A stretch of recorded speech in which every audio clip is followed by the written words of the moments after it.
All right, let's call this meeting order on September 23rd, 2025, 6 p.m. Please stand for the Pledge of Allegiance. I pledge allegiance to the flag of the United States of America and to the republic for which it stands, one nation, under God, indivisible, with liberty and justice for all. Will the clerk please take the roll? Councilmember Wood. Here. Councilmember Richardson. Present. Councilmember Crossman. Here. Councilmember Kangiser. Here. Councilmember Hess. Here. Online. Councilmember Kaminsky. Here. Councilmember Johnstone. Oh, Here. Mayor DePinto. Here. All right, can we get an agenda approval? Councilmember Johnstone. Is that a? Oh, I'm sorry, I was looking at this. Councilor Kaminsky. Move to approve the agenda. I'll second. Second by Councilor Crossman. Is there any discussion? All those in favor say aye. Aye. Any opposed, say nay. Motion carries. Moving on to public comment, or excuse me, moving on to special presentations. We have a citywide financial report / budget property tax year-to-date revenue. Stephanie. Thank you, Mayor and council members. Kathy's gonna pull up my presentation for me. So tonight's discussion is revolving around revenues, not only year-end estimates for 2025, but projections into 2026. You go to the next slide.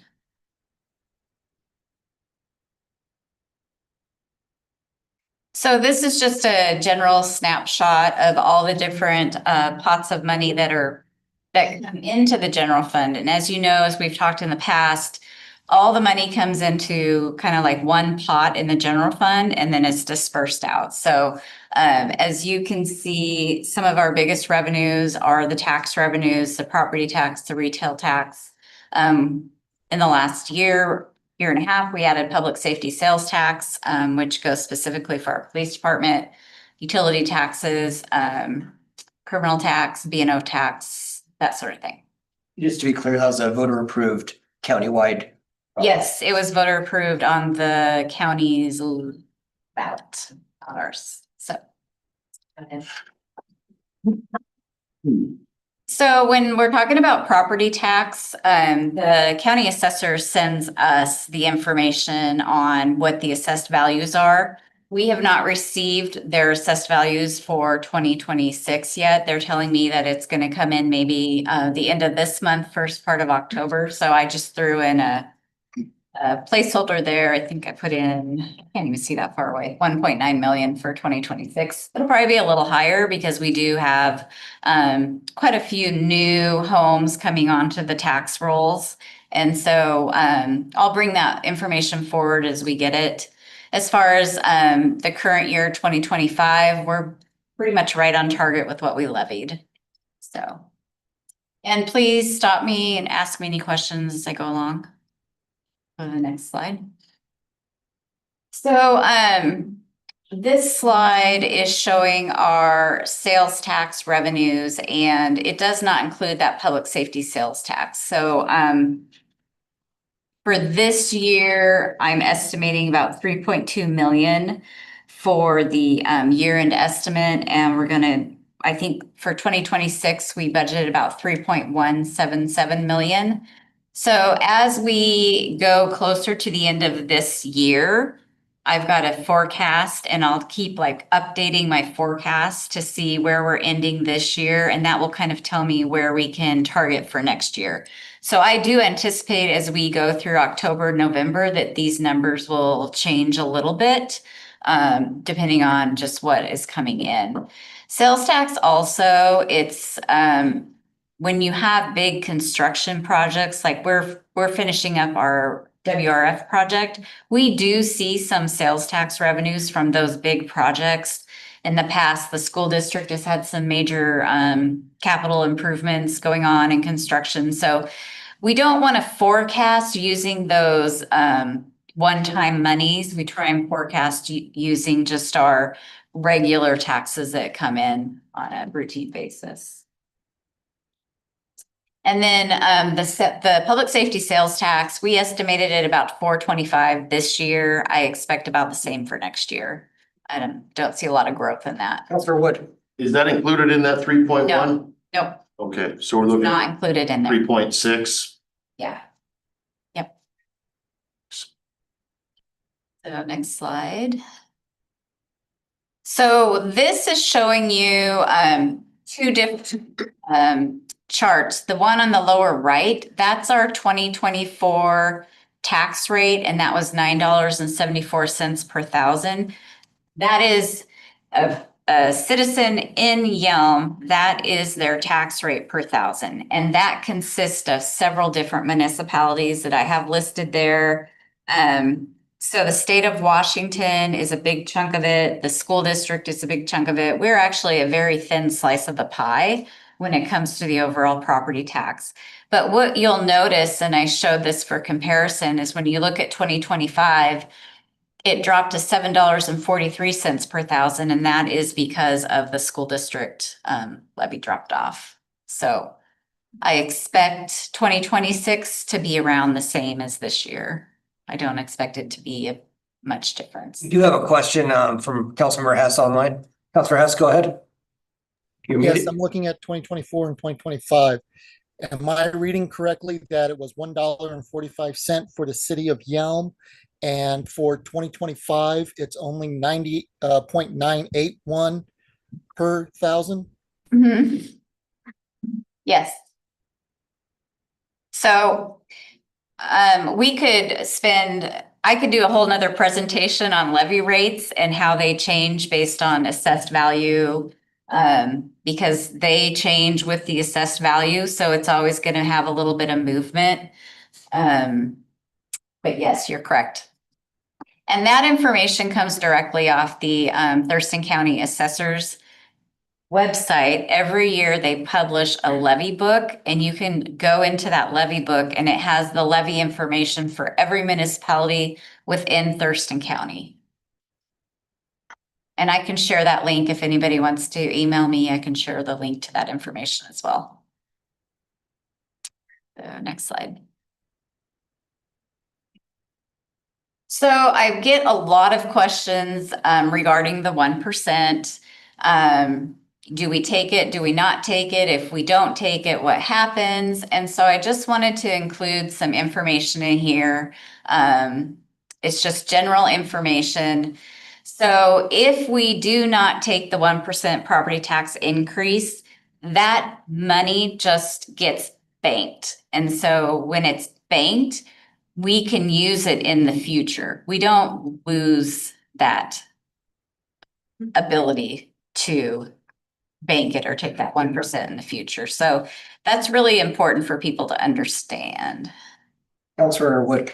Are we paid any interest on that when it's banked, or is it just banked at 0% waiting for us to use it? It's just, no, there's no interest on it. It's just, So are you saying, then it sounds like it would behoove us to take it, because if we don't, it's being collected anyway, just no, not. it's not being collected. So we're telling the assessors, do not increase our assessment by 1%. We don't want to take that 1% this year. So So it's the Sure. assessed value of the property. right. So, anyway, so what happens in the short term? Of course, taxpayers would not see that 1% on their assessment. We bank that capacity. The people talk about a budgetary squeeze because our expenditures are rising with inflation, right? So while we're limited to really just increasing our property tax by 1%, we know from past history and from what's going on in the economy that expenditures are increasing like by 3-5%. Some are higher, some are lower. So you kind of create more of a gap when your expenditures are increasing more than your revenues. So that's what people mean when they're talking about a budgetary squeeze. Councilor Richardson. So the unused tax capacity is just like it says up there, is saved for future use, is what you Yes. mean when you say bank? When you want, because when I hear bank, I'm thinking, oh, liquid. No. Yeah. This is, we're just setting aside, we can use this for future use. So We're telling the county assessors, we are not going to use this 1%, put it on our bank. next year, the 1% capacity still there to be used. So next year you could take, so in 2026, you could say, I want to take 1% for 2026 and I want to use 1% of bank capacity. Now this starts to make sense. Thank you for that. Now, it gets a little more complicated. Again, I could probably give several presentations on this because a city is limited to $1.50 per thousand, right? That is the threshold that we live under. But we're only at like 98 cents. So we've got a lot of room in our capacity. So it's kind of like rollover minutes on a cell phone, but not really. Well, kind of, yeah. But we're not paying for it. Nobody's paying for it. Yeah. Counselor Wood. So we're banking a percentage each year that we didn't take that percentage. Right. Are we entitled to say if in a budget crunch, say, hey, look, we have 3 years that we didn't take that. So in essence, this year we could take 4%? You could. Oh, whoa, wow. Rollover minutes. No. But when you're talking to the assessors, it's not so much give me 4%. I would calculate the value of that 4% and tell them add this value to, Okay. yeah. So, and I mean, I can get that information to council about, I haven't really kept track of what years the city has banked and not banked. And cities go back and forth. It's not unusual. You know, when a city is in a good financial position, which we have been, then sometimes they don't take that 1% and they bank it. Whereas other cities might be feeling a financial crunch and they're like, hey, we really need this 1%. So. Counselor Hess. Yes, with this particular slide and to the previous one, again, my question is, I saw that we are collecting as a city a lower percentage per thousand. And I'm wondering, is that, and I'm just trying to get this clarified, is that because property values have dropped? Or is it because we didn't take the 1% last year and so we went from a little over $1 to below $1? I'm just trying to understand how that assessed value and that amount that's coming to us per thousand from So our rates, so the assessed values increased, right? So we say our, say we were at 1.8 million. Well, 1.8 million divided by a larger number is going to result in a smaller 0.98 per thousand. That's where we got that. So because the assessed value was large, but we held our dollar value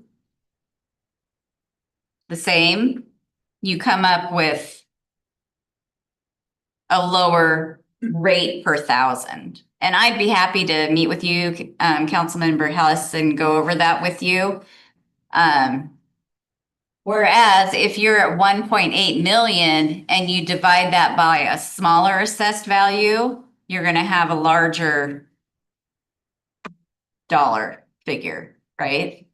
Okay, I guess I'm just trying to understand because the state went up, county went up, but ours went down. And that's where I get lost on. Well, we did not increase, we didn't take a 1%. We didn't increase the total levy amount. It increased very little. I don't know I can't speak for the state or the county. Counselor Richardson. I understand now. Counselor Richardson. Okay, so just for understanding purposes as well as for myself as I'm learning, as I'm listening.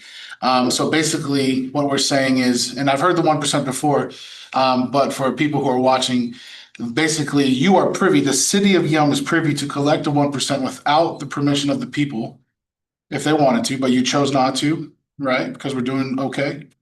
Well, We chose not we to. chose not to, it's not me. Right, no, and that's what I'm saying is we chose not to, but Right. if the city wanted to, they could just say, we're not charging extra 1% to the property taxes and everybody in Yelm just has to be okay with it.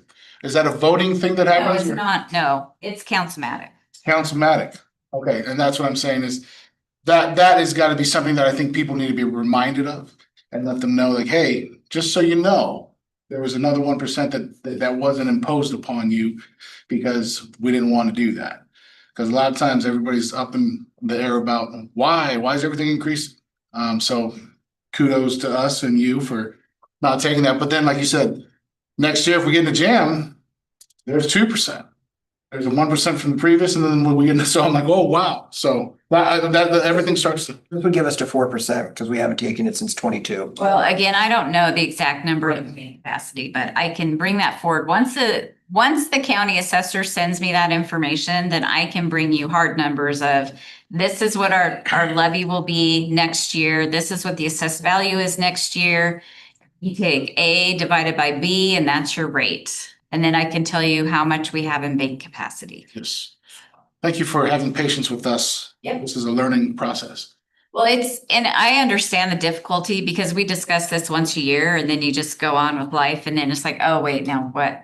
It's not an easy, property tax is not an easy topic because it's always moving, right? It's never just stagnant. There's always assessed value is going up and down. There's all sorts of factors that play into it. So. Other questions on this? Let's move on. Okay. So we kind of talked about quite a bit of this. So what happens in the long term if you do or don't take the 1%? We've talked about that. You can use bank capacity. Some cities, if they don't have any bank capacity and they still need some money, they could do a levy lid lift. Or if you don't have any bank capacity and you don't want to do a lid lift, sometimes you just end up with service cuts. So there you go. Next slide. So the other taxes that the city collects, the utility, the B&O, the criminal justice, we're seeing kind of a downward trend on the B&O taxes this year. We're not quite sure. We do know that the Rite Aid went out of business, but we're closely tracking that. And like I said before, we do our forecasting and we're looking at it every month and we'll just see where that ends up. But everything is pretty much on track for what we budgeted, with the exception of that B&O that we've been really looking closely at. We do know there's other businesses that are going to be coming into town in the very near future, so that might make up that gap, but it's just kind of like a wait and see situation. Criminal justice tax, that comes from the state.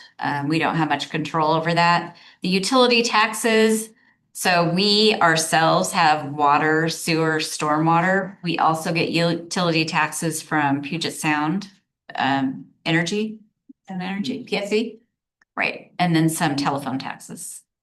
So next slide. So then we have. Do you have a council?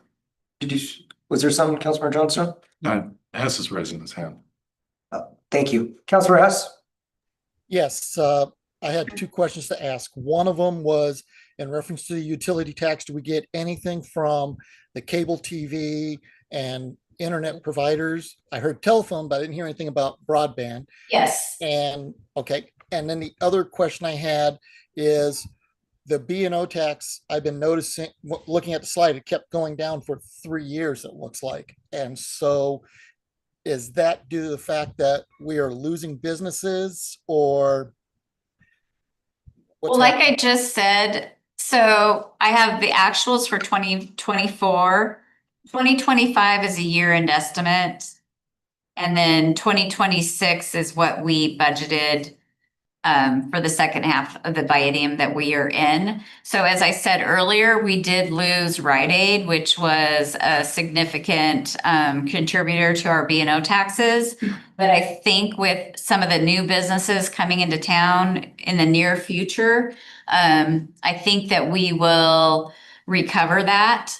But I looked into my crystal ball, but it just didn't quite tell me exactly what was happening, but I tried. So. And this is a large increase from, I wish you would have put one more year behind Yeah. this in 21. Yeah. It jumped up significantly. And that is, thank you, Mayor, that really, a lot of that has to do with council allowing us to take one of my positions and make them specifically working on B&O taxes and really looking at helping businesses do the reporting and get their business licenses. So we really do have wonderful staff in the finance department that try really hard to work with businesses on the B&O. Thank Any you other for that. questions? No, thank you for that. And that was going to be along with the B&O tax. I just wanted to find out if that increase that occurred was because we had that position come into place and we're still successful with collecting and helping businesses with getting it correct. Correct. Okay, so we do have other revenue sources in the general fund, but they fluctuate greatly depending on what's going on in the community. So grant activity, grants come and go. And so you'll see intergovernmental revenue fluctuate with whatever grants that we have. There are some in that category of intergovernmental. We also include state shared revenues, liquor profits, liquor excise tax. There's several different criminal justice state shared revenues that we receive on a monthly basis. Interestingly enough, the state must have had some kind of budget issue and they pulled back a little bit of, I can't remember if it was liquor profits or taxes one month this year. So I was like, wow, I've never seen that happen before. And it wasn't much. It was kind of immaterial, but it was interesting to me. You cannot, there's no guarantee of those intergovernmental revenues. It's just they come and go. Same with building activity. We don't, we anticipate, and I think Cody tries to really forecast what activity is coming in both on the commercial side and the residential side. But again, we just don't know for sure. And so that's where we have those fluctuations in these revenues on these graphs. Councilmember Wood. Just clarification, you mentioned liquor revenues. Does that include cannabis revenues as well? We do not get state shared revenue from cannabis. We do get tax. So we get tax from cannabis, but we don't get like the state doesn't share the liquor and the excise taxes the same as the cannabis. So it's It's a different category, is what I'm saying. So yeah. So these are some of the other funds, the utility funds, the special purpose funds, all of our other funds, the utility funds, they're all coming in where we estimated them to be. Again, some of these, like our capital projects funds, they fluctuate with what's going on. We're closing down the WRF projects. So of course, we're not bringing in as much of the loan money to that fund. So when that's finished, that fund will probably drop down to zero, I guess. So, and then we have all our debt service funds that we just pay all of our bonds out of per requirement. So I don't have any real concerns about all of these other funds. I don't really have any big concerns about any of our funds. I think we've been conservative in our budgeting, and I feel like we're in a strong position as a small city. So. And I lost my place here. Oh, so just coming up, October 14th, we're going to have the first public hearings on the property tax and the mid-biennium budget amendment. We are required by law to do that mid-biennium budget amendment. And then October 14th, we'll also get into a budget overview on the expenditure side. So tonight we talked about revenues. October 14th, we'll talk more about the expenditure side of the house. Go ahead. And then November 12th, we'll have the second public hearings on both the property tax and the budget amendment. And then November 25th is when we'll want to adopt those two ordinances. And next slide. Any questions? Richardson. I just want to say, great job. being responsible the way you are in organizing in your team to be a city that is balancing the budget well and not requiring more from its community. It's fair. Thank you. And it's really all of you and all the employees of the city. I mean, it's all a big team effort, so. And I'm really good at saying no. Other questions, comments? Thank you, Stephanie. You're welcome. All right, moving on. Item 4, public comment. If you wish to address the council, please fill out one of these blue cards. They're located right outside and come on up to the podium. Right now, we have Harry Miller. Come on up. Yes. All right, the excitement is building. It is 93 days till Christmas. And I just want to let you know, I've got the bands of power on. And it's going to be a fantastic year. Kids are excited. I'm excited. Save your money. It's really kind of interesting.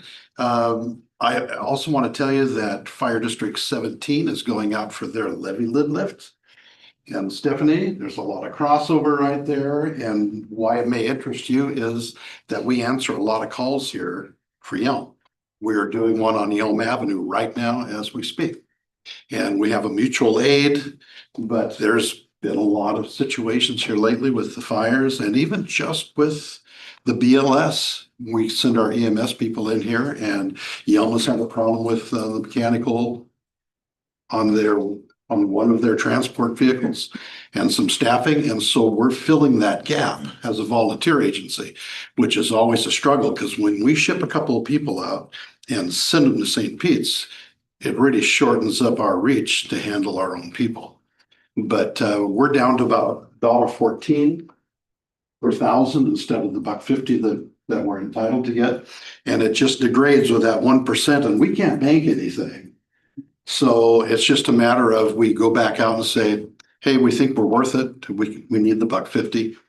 And we do pretty good out there. 2 years ago, we bought a brand new fire engine, paid cash. This year, we bought a brand new tender. We paid cash for that. And we just keep saving. We just try to not go back out for a bond. And the interesting part is, and I listen to this, is that we have to pay sales tax when we buy a fire engine. And you think, it's for the common good. Here we are, this new fire engine, we paid a little over $40,000 in taxes, and we bought it in Yakima, so it's a little bit cheaper. But it's still, you kind of look at it and you go, when you're doing the nonprofit thing, your hands are kind of cuffed together on that. But anyway, we feel like we're worth it. This last 9/10, it got real personal. My daughter called me. She's staying in our apartment. She goes, Dad, I threw up, I fell down and I can't move and I hurt everywhere. So headed out there, checked her out, absolutely pale. And I'm going, that's an aneurysm. She's leaking blood somewhere. So I called our fire department and they came in, scooped her up, and I got in just as they wheeled her into surgery. And they found the little rascal in her abdomen that was just filling her up with blood. And she just came home tonight. And we are so pleased, so excited about it. But, these services, they're always for somebody else, but sometimes it gets real for us too. And we're very thankful with that. And just kind of looking forward to a good year. Santa's getting ready. Still, I kept the roundness right over here. Try to stay jolly. And you guys are kind of like Christmas anyway, because I read the newspaper, even if I don't make it here. You got a ton of people asking for facilities and all of this stuff. And Dr. No over here, you got to do that because you can't do all of this stuff, with the budget that you have. So Thank you very much, Mr. All right. Thank you very much. Good luck on your election, Mr. Endo. Thank you. All right. Anyone else from the audience wish to comment? Moving on. We have a consent agenda. September 9th, 2025 regular meeting minutes, the July 2025 check register and financial position summary, and the August 2025 check register and financial position summary. Is there a motion to approve the consent agenda? Move to approve. Second. Second by Councilmember King. Is there any discussion? All those in favor say aye. Aye. Any opposed say nay. Motion carries. Moving on to new business, we have resolution number 662 for surplus vehicles. Cody, is this you? No, Dean, please. Thank you, Mayor. Good evening, Council. I am Dean Norton, the Operations Manager for the Public Services Department. I am bringing to you tonight Resolution 662, which is a surplus of 2 city-owned vehicles to be sold on our behalf by Enterprise Fleet Services, which has been viewed by the City Attorney and the Public Services Committee. These vehicles have reached their life cycle that we have set forth for them and have been identified as vehicles that we should sell now to maximize our money that we receive from the sale of those vehicles. All money from the sale of those vehicles will go towards the new vehicles that we have to replace them, which we just took delivery on. They are 2 2025 Toyota RAV4 hybrids. And like I said, all the profits from the sale of those Nissan Rogues, which is the 2 city-owned vehicles Enterprise will be selling for us, will go towards the purchase of those vehicles. Is there any questions? Councilmember Wood? I move to approve resolution number 662, declaring city-owned property surplus and allowing the sale thereof. I think that's a second from Councilmember Hess. Is there any further discussion? Comments, questions? All those in favor say aye. Aye. Any opposed say nay. Motion carries. Thank you, Dean. Thank you. Moving on to old business, there's none scheduled. Moving on to standing council committee reports, starting with the Public Safety Committee.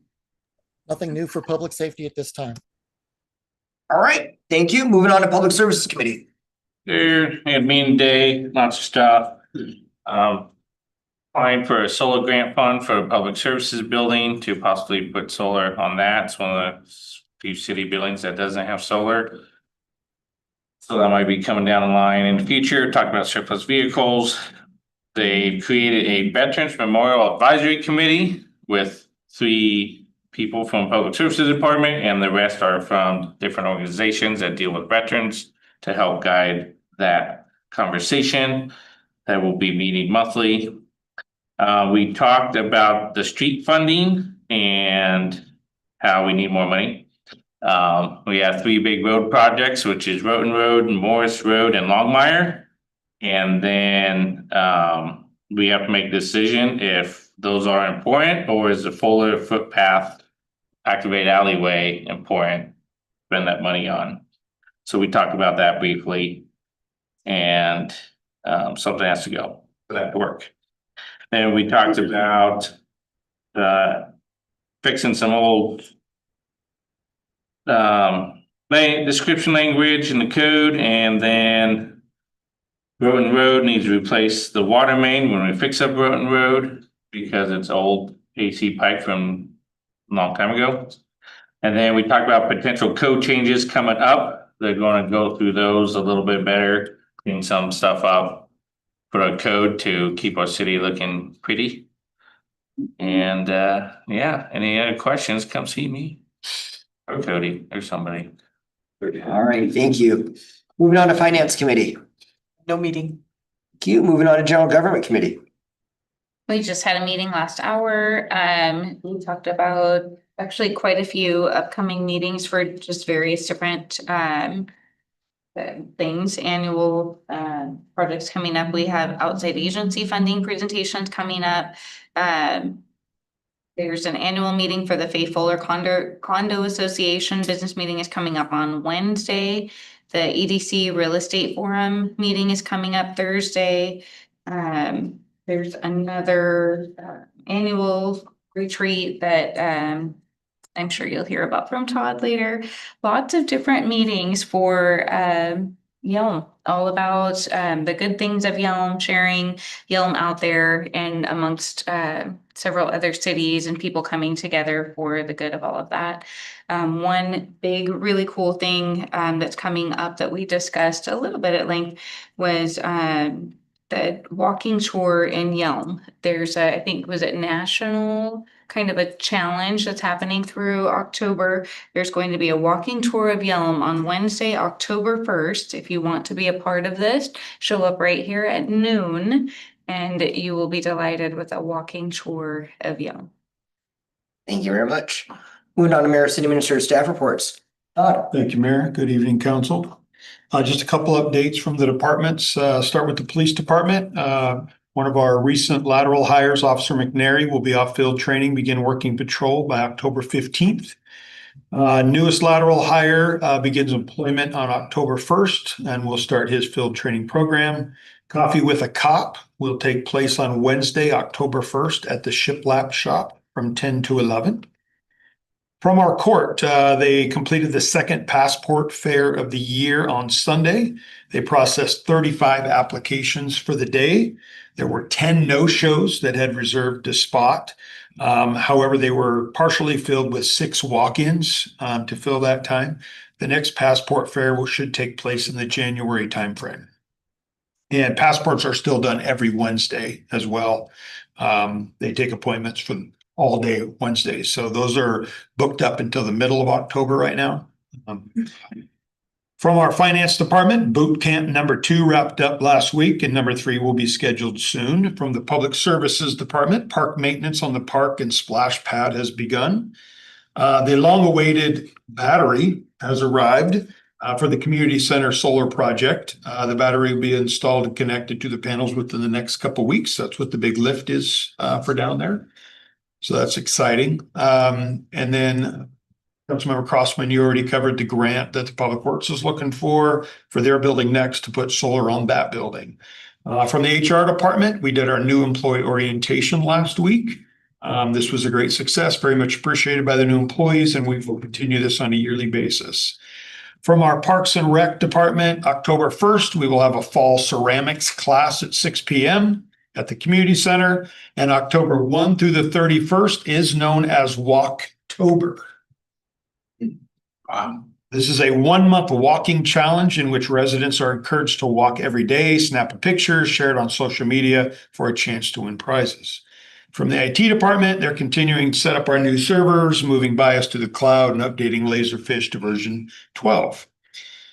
From the executive department, Mayor DePino, Director Colt, myself will attend the EDC Real Estate Forum, which was already mentioned. This is at South Puget Sound Community College on Thursday.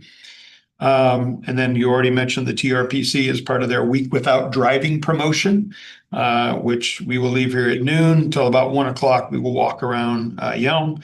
And then I will take part in the South Sound Military Community Partnership Committee annual retreat on Friday. Any questions? Councilor Kaminsky. Who's leading the walking tour? Where are we going? There's some regional planning council will be leading it. I believe it's just the downtown area. Cody, do you know more on that one? Yeah, Lynn and myself will be kind of leading. They're coming from the different groups. We'll be leading it. Go through City Park, through Caucus, like the murals we have, talk about some of the history of what we've built there, and then it will come back around and end here in City Hall. Yeah, just over a mile. Other questions? All right. For myself, thank you, Cody. For myself, attending the Thurston EDC meeting tomorrow that we're a part of. A shout out to our wonderful courts team that put on the passport fair. They do an amazing job for us. This is something new that we've started, kind of copied the county on this, and it's been very successful for us. We're gonna, our next one, and I don't know if you mentioned about doing just walk-ins. So instead of having an appointment, we're gonna allow just for anyone to show up, walk in, and go ahead and take care of you. When I say we, the grand we, Sony and her team will go ahead and help you out over there. So it's a wonderful service that no other city in Thurston County offers this. The county does, and we do, and that's it. So very proud of that and our team over there. Attended the LTAC recommendation meeting this was last week, and we discussed a lot of different recommendations for the council to decide on.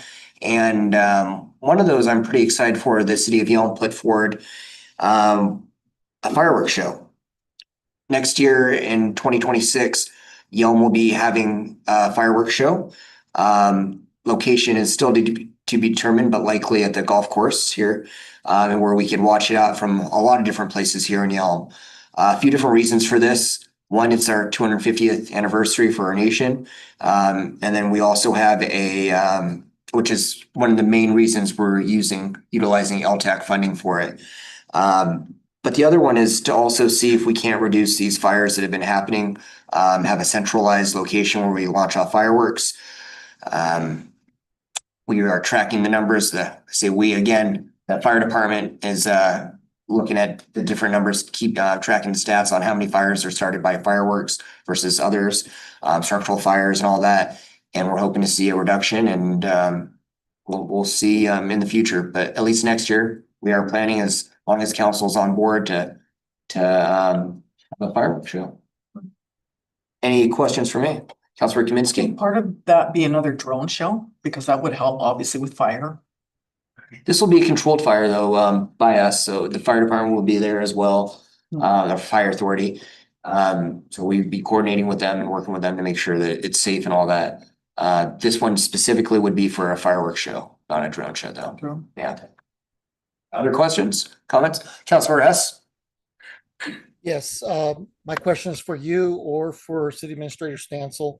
It was in reference to an email received from a concerned community member last week, I think it was, and I'd asked for an update on that. I hadn't received a response, and I'm wondering if you have an update for it. Was it a successful, or was it something that we didn't need to worry about?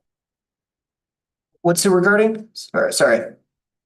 It was regarding an individual was bringing up about another community member, possible mass casualty event dealing with guns and all. We forwarded that off to our the police chief, and he has looked at it, but I don't think there's anything significant at this point. Thank you, appreciate it. Yep. Other questions, comments? All right, moving on to council member reports, starting with council member what? Thank you, Mr. Mayor. I had a transportation policy board meeting. We discussed the regional transportation improvement program. And I'd also just like to remind folks that we are coming up on election year, and people need to really get out and vote. If anybody's looked at the numbers as far as turnout, I don't understand, but people don't seem to understand the importance of getting out and letting your opinion and your voices be heard. So I'd just like to remind people this is really important. This is everyone's opportunity to have their voices heard. Absolutely. Report. Thank you. Councilor Richardson. Well, I attended a public service committee meeting today, and Josh spoke about that. I attended a general government committee, but I was a little late. I accidentally lost track of time, but good thing Council Member Crossman texted me and said, "Where are you?" And I showed up. So thank you for the text, and I'm sorry I was late. Thank you. Councilmember Crossman. Nothing further. It's been already said. Councilor Kingheiser. Since our last meeting, it has been busy. It always seems to be quite busy with many meetings in the community, which is great. Dollars for Scholars met. They had their first meeting of the year, and that went really well as they continue to raise money for our students. A new challenge they have is challenging alumni to challenge each other to raise more money for each of the scholarships. So that's kind of an interesting one. There's something out there about, I think, the class of 2009. So check out their Facebook page, their website. There's lots of information there. Another meeting I got to go to was Rotary. I got to hear more about how All Kids Win. They really step up to help fill in the gaps of food insecurity in our local area. They really actually distribute to each of our schools. With the levy failure, it's been a little bit more interesting to navigate this year. And so Rotary has really stepped up to be able to help with that. I got to deliver some bags to the McKenna Elementary School. That's kind of neat. I got to attend the Habitat for Humanity Gala. Yelm really showed up. We had quite a few of us Yelmanites there, including the mayor, Thurston County Commissioner Rachel Grant, and so many other familiar faces, David Johnstone and his wife. That was another really neat one, as we have houses that are going up, I think 14 houses off of Longmire. 22. Okay, 22. So that was kind of neat just to hear the different testimonies all the way around with that one. The chamber is creating the Best of Nisqually that's coming up. So that's a really fun community effort that everybody gets involved in. Looks forward to that. The nominees are currently being notified. Look for that voting in the paper. It's always a great way to honor our fellow businesses a lot of local businesses and people really pour their hearts into that. So take a peek. Thank you. Counselor Hess. Yes, Intercity Transit Authority, two big things for that. One of them is that we are looking for the Citizen Advisory Council, looking for people to be part of it. I would love to see if somebody from Yelm can be part of that. Just need to go to their website, and I believe the city also shared it on Facebook, the website. The other item is that they have, just like we've been working on our planning, they have their planning document to take a look at and would like to have people kind of give their input on. I want to also reiterate what Councilmember Wood had to say. Please, if you are not registered to vote, please go and register to vote and watch for your ballot and vote. The numbers, percentages are very low, and as I've pointed out before, when the percentages are low, it's even a smaller percentage of people in the community that are actually making decisions for everybody. So please, let's help our neighbors out. Let's reach out and get everybody registered and remind everybody to vote. Thank you, Councilmember Hess. Councilor Johnstone.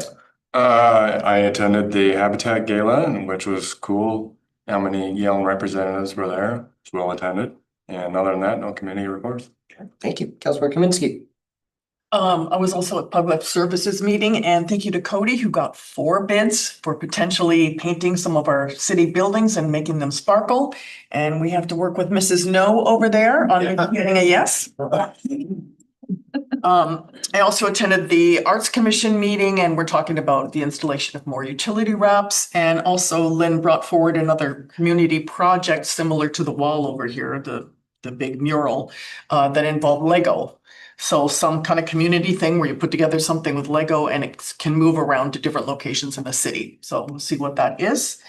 And lastly, I did do Nisqually River Council meeting, and the main thing there too is that they're celebrating their 37th anniversary down at the Billy Frank waterfront this Saturday, 10 to 4. So lots of cool events like, you know, the Reptile Man and the person with the falcons and all sorts of cool things. So that's this Saturday. That's my report. Awesome. Thank you. There is no executive session scheduled. Is there a motion to adjourn? Move to adjourn. Is there a second? Second by Councilmember Wood. Any discussion? All in favor, say aye. Aye. Any opposed, say nay. We are adjourned. Thank you for your continued support.